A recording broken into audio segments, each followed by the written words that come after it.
থেকে বড়, এই মুহূর্তের সব থেকে সেই বড় প্রশ্ন, ইলেকট্রলদের নাম ভোটার লিস্ট থেকে কেটে যেতে পারে, তাহলে 2026-এ সে ভোট দিতে পাবে না। কিন্তু ভারতীয় সংবিধান বিশ্বের সর্বশ্রেষ্ঠ সেই সংবিধান বলেছে 18 বছর হয়ে গেলে তাকে ভোট দেওয়ার ব্যবস্থা করতেই হবে। নাম কেটে দেওয়া তো দূরের কথা, আর যদি একজন সঠিক ভোটারেরও নাম কেটে যায় তাহলে তখন কি হবে?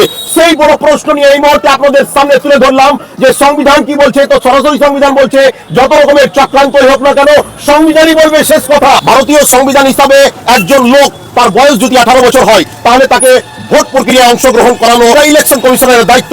আর সেখানে আমরা দেখছি বিরোধীর কাছ থেকেও কথা উঠছে, মানুষের কাছ থেকেও আমরা জানতে পারছি যে ভোটার লিস্ট থেকে নাম কেটে বাদ দেওয়া হবে, অথচ তার বাবা মা তার 14 পুরুষ এখানে বসবাস করে, তারপরেও তাকে যদি ভোটার লিস্ট থেকে বাদ দেওয়া হয়, যদি একজন 18 বছর বয়সের ঊর্ধ্বে ভারতবাসীকে ভোটদান প্রক্রিয়ায় অংশগ্রহণ করতে না দেওয়া হয় তাহলে সেটাকে আপনি কি চোখে দেখছেন?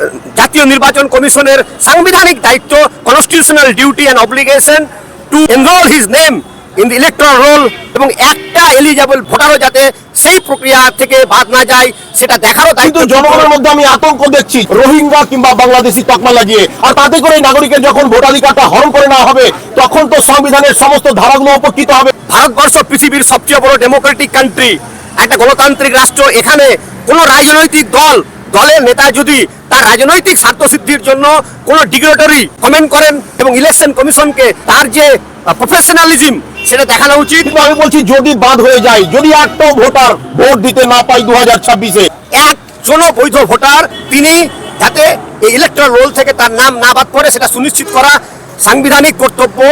এটা ইলেকশন কমিশনের কখনোই নাম বাদ দিতে পারে না। ইলেকশন কমিশনের এটা দাতব্য কর্তব্য, তার নাম বাদ দেওয়ার কোনো অধিকার নাই। অথচ তাকে 18 বছর হয়ে গেলে নাম লিস্টেড করতে হবে, ভোটদান প্রক্রিয়ায় তাকে অংশগ্রহণ করাতে হবে।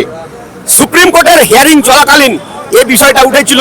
সুপ্রিম কোর্ট বারে বারে মনে করিয়েছে নির্বাচন কমিশনকে যে নাগরিকত্ব নির্ধারণ করার ক্ষমতা ইলেকশন কমিশনের নেই। ইলেকশন কমিশনের দায়িত্ব হচ্ছে এলিজিবল ভোটারদের একটা স্বচ্ছ ভোটার তালিকা তৈরি করা এবং সুষ্ঠুভাবে নির্বাচন পরিচালনা করা। সংবিধান দায়িত্ব দিয়েছে নির্বাচন কমিশনকে।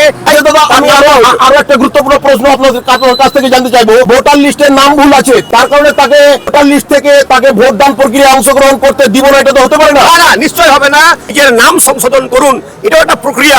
ইলেকট্রাল রোল তৈরি করার একটা প্রক্রিয়ার মধ্যেই পড়ে।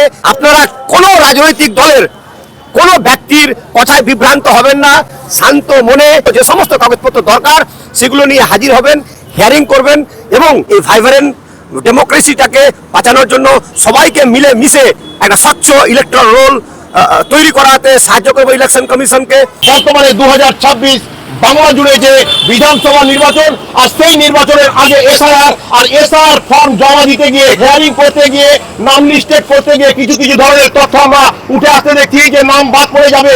আর সেই নিয়ে আমরা সাংবিধানিক একটি আলোচনায় আসলাম যে একটিও বৈধ ভোটারের নাম কাটার ক্ষমতা কেউরই আছে কি নাই।